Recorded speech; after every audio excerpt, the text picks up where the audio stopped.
Bonjour, aujourd'hui je vous fais une vidéo pour vous parler de la dépendance parce que j'ai envie que ça suive un post que j'ai fait il y a quelques jours. Voilà, ça me semble important en fait. Expliquer ce que c'est la dépendance. Déjà, la dépendance, c'est quoi? C'est un besoin irrépressible de consommer un produit, même si ce produit a un impact nocif sur la vie sociale, sur la vie économique, sur la vie émotionnelle de l'individu. Il y a plusieurs types de dépendance. On peut être dépendant aux drogues. Ça s'appelle la toxicomanie. On peut être dépendant aux jeux vidéo et et aux, et aux réseaux sociaux, à Internet. On peut être dépendant au sexe et à l'alimentation. Le point commun, c'est que dans toutes ces dépendances, à chaque fois la personne perd toute notion de liberté. Et elle va être entraînée à consommer le produit, même si ça porte atteinte à sa santé. Et ça, c'est vraiment très compliqué pour elle. Parce qu'en fait, il faut prendre la dépendance comme une maladie. Donc, bien souvent, des personnes qui vont être extérieures à nous, notre famille, nos amis, des connaissances, vont porter sur la dépendance un regard assez critique et aussi un regard intransigeant. Pour eux, on va souvent entendre dire mais attends, mais tu peux arrêter quand tu veux. Pourquoi tu continues ce comportement? C'est pas bon pour toi. Et ce qu'ils vont avoir du mal à comprendre, et c'est vraiment quelque chose qui est très important, c'est qu'en fait, la personne qui est dépendante perd toute sa liberté. Elle perd même la possibilité de mettre un terme à son comportement. Parce qu'il va y avoir des choses qui vont être mises en jeu, qui vont être bien plus fortes que la volonté personnelle. Et donc ça, c'est important. Déjà, il ne faut pas vous sentir coupable si pour l'instant vous êtes dans un schéma de dépendance et que vous n'arrivez pas à arrêter parce que c'est plus fort que vous. C'est pas grave. Déjà, la première étape, c'est de réaliser. La deuxième étape de la dépendance pour s'en sortir, c'est de demander de l'aide parce qu'on ne peut pas s'en sortir tout seul. On a besoin d'aide. On n'est pas assez fort. On a besoin d'aide de la part de thérapeutes.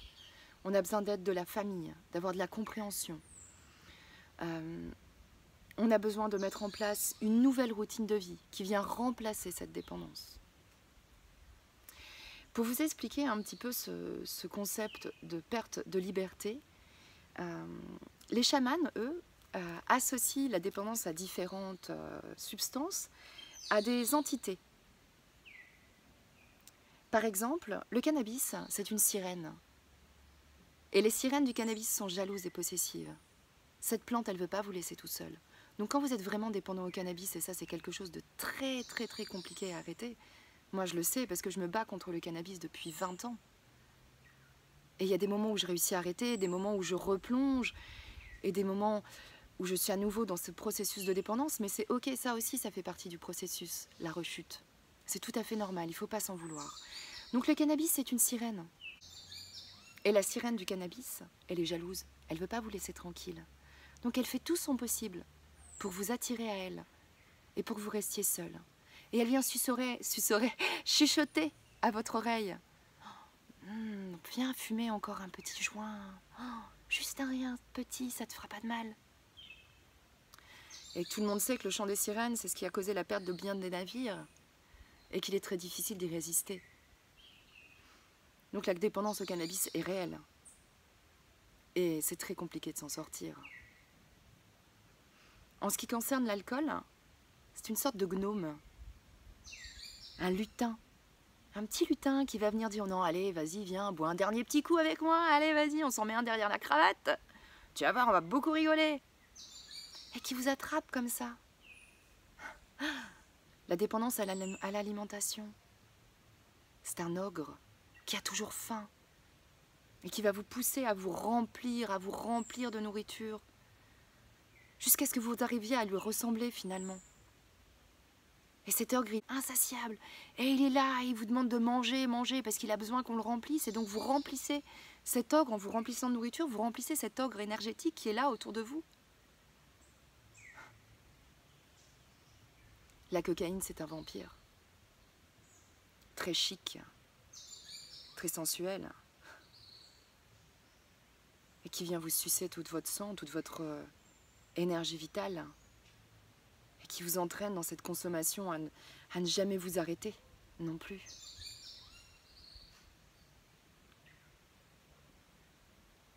L'héroïne, c'est un démon qui paraît, qui vous pompe le sang.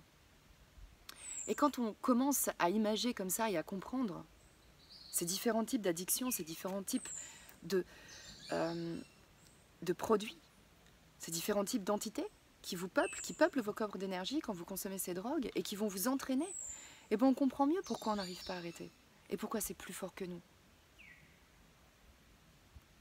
Mais, enfin on n'arrive pas, si on arrive à arrêter, mais il y a des moments où c'est comme si c'est par-delà notre volonté et ça c'est tout à fait normal.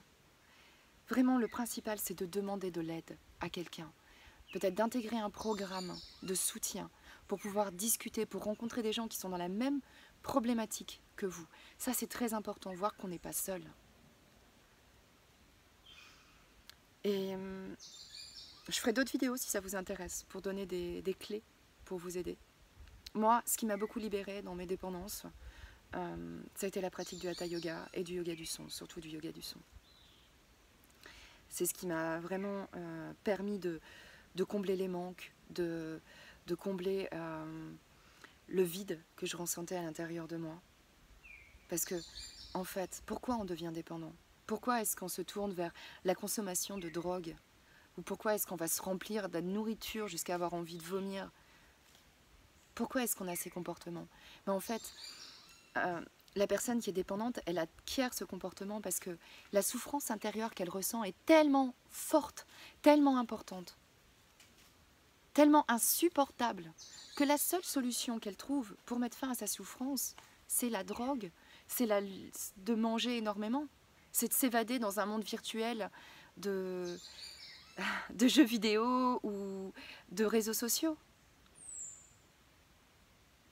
Parce que souvent, elle n'a pas la force de mettre un terme à ses jours. Mais en tout cas, les consommations, quand on consomme de la drogue, les toxicomanes, c'est un appel au secours, c'est une envie de mettre fin à ses jours, de se suicider. Alors on choisit ce type de produit pour mourir à petit feu. Parce que forcément, il n'y a pas de vie quand on est dépendant. On perd sa liberté, on perd tout choix. Et il faut changer son regard sur les personnes qui ont ce genre de problématiques. Et leur apporter du soutien, de l'empathie, de la compassion. Parce que c'est très compliqué pour eux. Et leur âme souffre énormément. Mais vraiment, quand on décide de se libérer, c'est possible. Même s'il y a des rechutes, c'est ok, ça fait partie du processus. Même si au départ on a l'impression qu'on n'y arrive pas, que c'est plus fort que nous, eh bien avec le temps et une mise en place de nouvelles habitudes de vie. Je vous remercie d'avoir écouté cette vidéo. J'espère qu'elle vous a plu. Je ferai d'autres vidéos sur le même thème si ça vous dit.